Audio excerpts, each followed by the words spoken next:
prácticos anteriores vi que tuvieron una serie de dificultades a la hora de encarar, más que nada en el primero, la elaboración de un informe. Un informe que tenía que ver sobre aspectos a considerar sobre la literatura clásica. ¿Por qué la literatura clásica? Porque, como recordarán ustedes, es el punto de partida para poder entender cómo está la literatura hoy en día. Los orígenes clásicos son los que nos llevan de alguna forma a maravillarnos, a sorprendernos de la creatividad, la inteligencia y la imaginación que tenían esos primeros autores. Es por eso que hicimos todo un trabajo investigativo en relación a eso, y el informe precisamente era como el corolario, era el cierre. Más allá de las dificultades que cada uno fue encontrando, la idea era tener un panorama general que creo que se consiguió en torno a la literatura clásica. Lo segundo que hicimos fue elegir precisamente un personaje mitológico, tratar de investigar lo máximo que se pueda de él, y en base a eso, la elaboración o presentaciones en PowerPoint. Eso me permite a mí empezar a trabajar ya con un aspecto más teórico en torno a esto.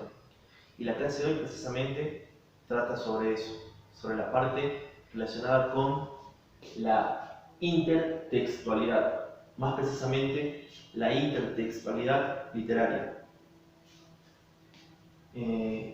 Para este trabajo nos vamos a encontrar con una pequeña dificultad. Esa dificultad estriba en el hecho de que hay teoría de por medio. Traté de alguna forma de buscar a alguien que hablara en términos más fáciles, porque entender la intertextualidad tal vez genere ciertas complicaciones.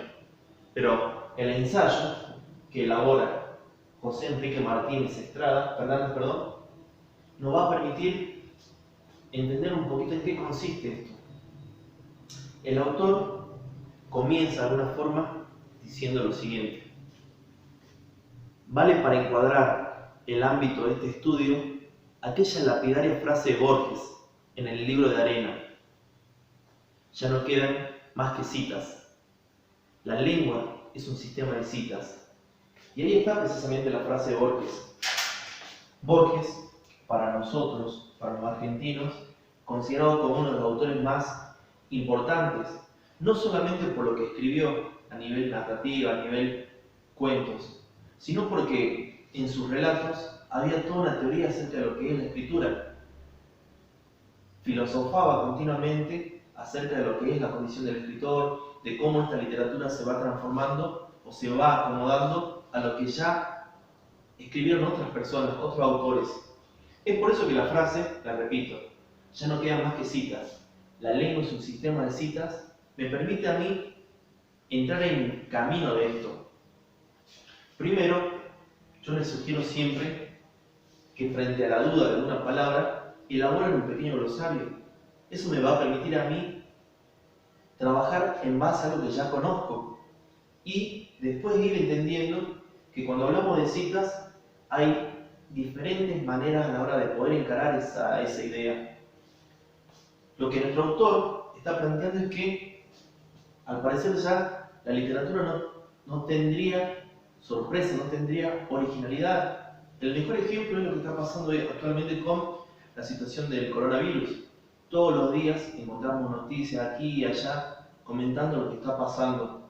Entonces, pareciera que no hay sorpresa, hasta que alguien, seguramente van a aparecer muchos escritores, va a encontrar la manera de hablar de esto sin tener que ser tan reiterativo en lo que los medios de comunicación nos muestran a diario.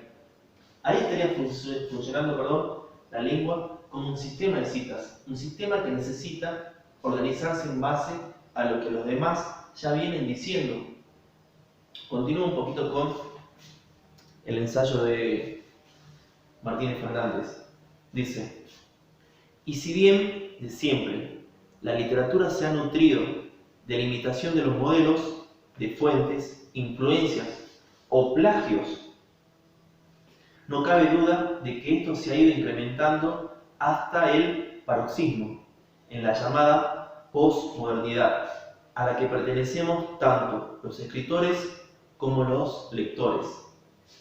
De ahí la vigencia del concepto de intertextualidad, definido por Julia Kristeva en 1967, en un famoso artículo suyo sobre el dialogismo de Mikhail Bakhtin, que luego fue incorporado a su libro Semiotique, como la evidencia de que todo texto se construye como un mosaico de citas, en cuanto es absorción y transformación de otro texto. Retomando lo que les comentaba acerca de la idea de Borges, ¿sí?, que utiliza Fernández en su ensayo, no hay que olvidar que la literatura es una construcción permanente de discursos que a su vez se nutren de modelos anteriores, caso nuestro, la literatura clásica. Cómo la literatura clásica, escrita hace miles de años atrás, está presente hoy, en la actualidad, por medio de fuentes que pueden ver con géneros literarios diversos. Me imagino de golpe el género dramático de nuevo, la lírica, la poesía, la narrativa, entremezclados para tratar de entender un poquito esos primeros orígenes. Influencias que puede recibir un autor por parte de alguien que ya escribió o que a lo mejor está escribiendo ahora, y que todo se va de alguna forma adaptando a lo, ¿por qué no también?, al uso de las tecnologías, de las nuevas tecnologías, de las ideas que tienen que ver con esa alimentación de discurso a la literatura. Aparece el tema del plagio. El plagio pareciera ser como una especie de mala palabra en la literatura, porque si vamos a la idea de plagio, yo estoy tomando, o estoy robando de alguna forma, la idea de alguien para apropiarme y ponerla como si fuese mía. Ni siquiera lo estoy citando. Tal vez no menciono el modelo, la fuente o la influencia que recibí de ese autor. Pero aquí es donde aparece el papel importante que cobra el lector en lo que sería la construcción de la literatura. Porque el lector va a ser quien se dé cuenta de qué elementos están alimentando la literatura. Si son modelos, fuentes de influencia o bien hay un plagio. Y esto me permite a mí después relacionarme con el segundo punto del trabajo, con la parte de la redacción que tienen que realizar ustedes. Pero bueno, no me quiero adelantar. Volviendo a la lectura que les recomendé acerca de al fragmento del ensayo de Fernández, es interesante entender que él está de alguna forma debatiendo acerca de lo que ya hizo previamente otro escritor, en el caso de Borges, pero a su vez aquí aparece que, si bien todas estas palabras ya existían, tiene que llegar el año 1967 para que Julia Kristeva, una semiótica, una investigadora literaria, en base a los estudios que ya venían apareciendo, elabora el concepto de intertextualidad, que es el que nos tiene de alguna manera nosotros aquí. La intertextualidad es la relación que va a haber entre un texto y otros, de ahí la utilización del prefijo inter. Pero yo, que soy lector, tengo que poder relacionar, tengo que poder darme cuenta de cómo están funcionando esos textos de alguna manera. Kristeva basa mucho sus estudios en la idea de que la literatura se construye a través de un mosaico de citas, que no es una idea tampoco del todo original de ella, pero que sí está basada en otro intelectual ruso llamado Mikhail Bakhtin, quien de alguna manera a su vez va a permitir que los estudios se sigan actualizando mediante la figura de Gerard Genette, que es el otro personaje que aparece en ese ensayo.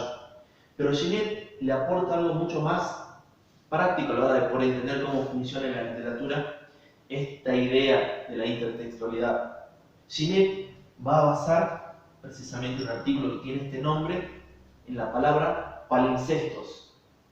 Los palimpsestos son antiguamente los pergaminos, y básicamente, para que ustedes me entiendan, cuando yo tomo un pergamino y escribo en un pergamino, antes lo que se solía hacer era borrar y volver a utilizarlo para escribir nuevamente. Es como esa hoja de papel que ustedes se prestan y que alguien lo utilizó, pero bueno, escribimos solamente una partecita y quiero borrar o por ahí quiero tachar, pero si después la pongo a trasluz, lo más probable es que se vea, quede el rastro de la escritura esa. Basándonos en esa analogía, en esa comparación, lo que de alguna forma me quieren decir todos estos autores, en boca de José Martínez Fernández, es que la literatura necesita de esa relación de un texto con otro. Obviamente de diferentes maneras. Ahí ya entraríamos en otros conceptos que hay que ahondar, pero lo vamos a dejar para la clase siguiente.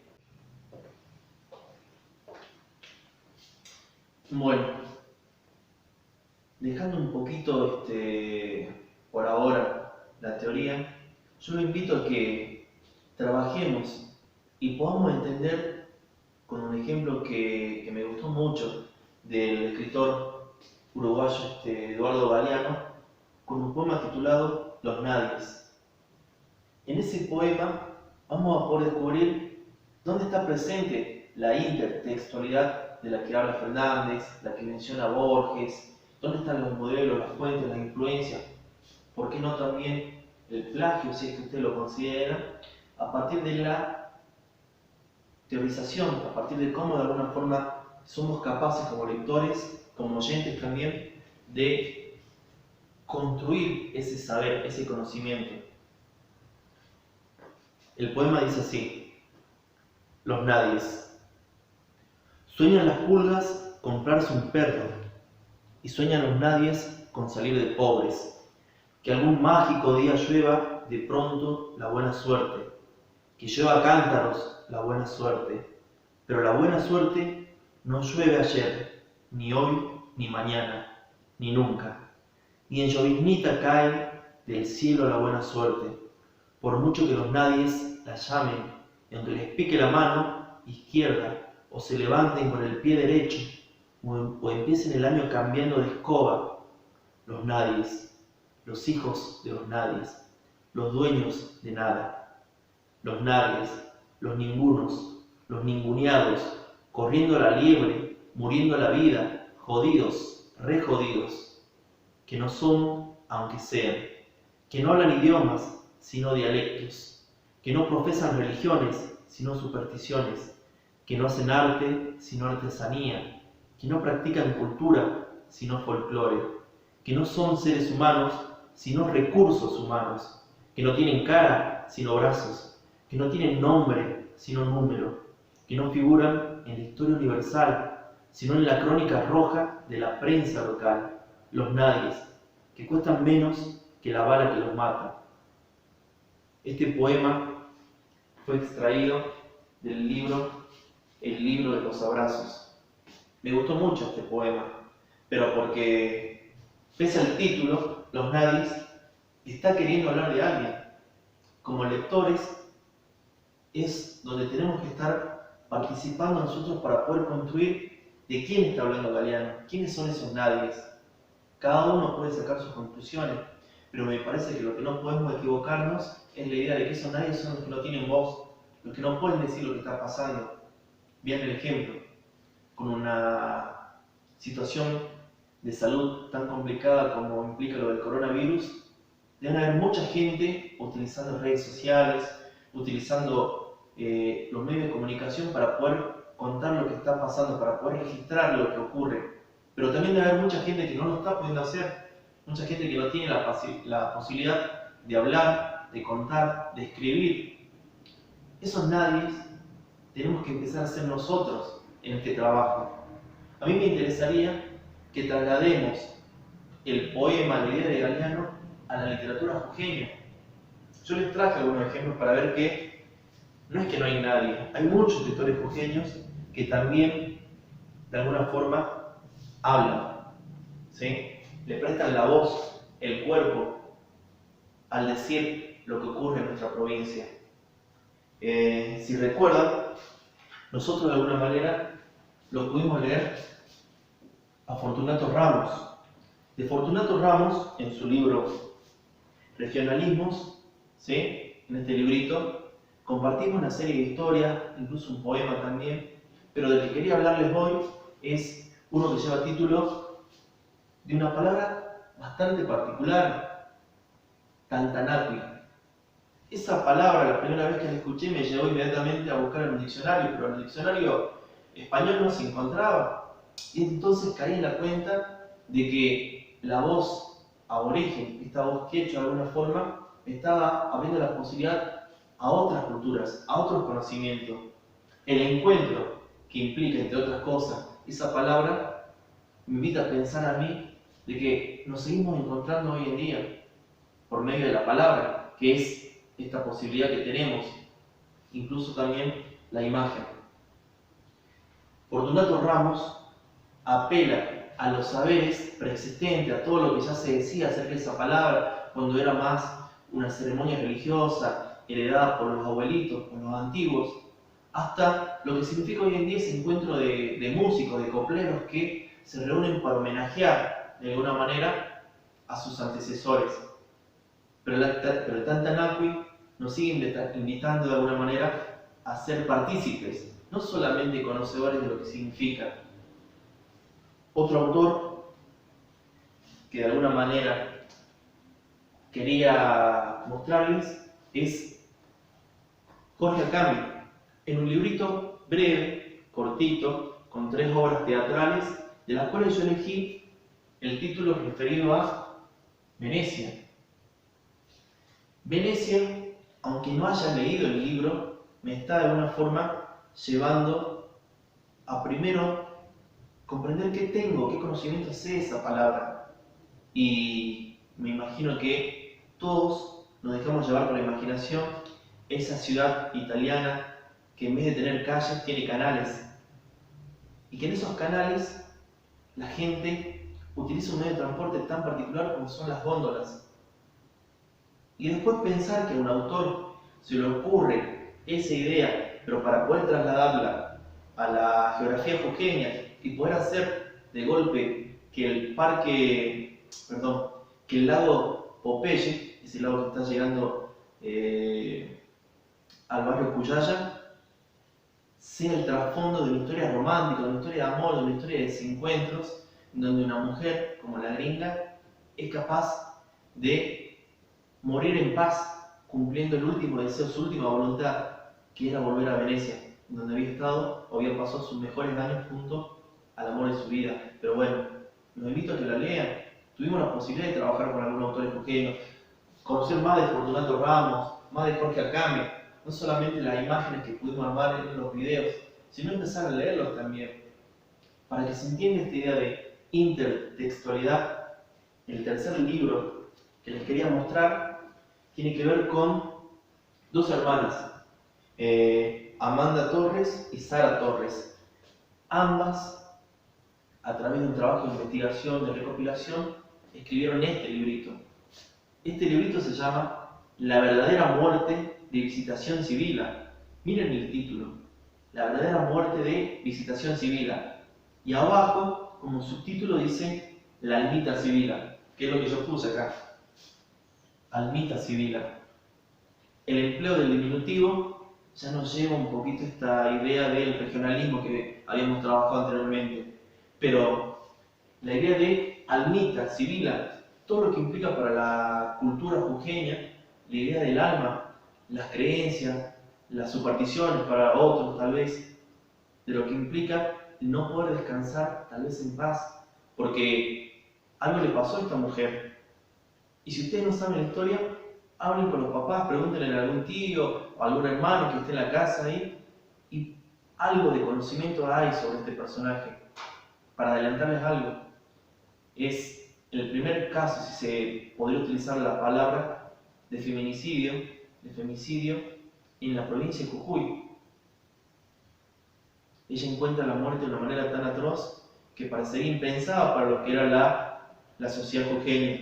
Pero bueno, en estos tiempos tan controversiales, encontramos hace casi 100 años atrás un indicio ya de lo que hoy se está hablando en todas partes, que es precisamente la violencia hacia las mujeres.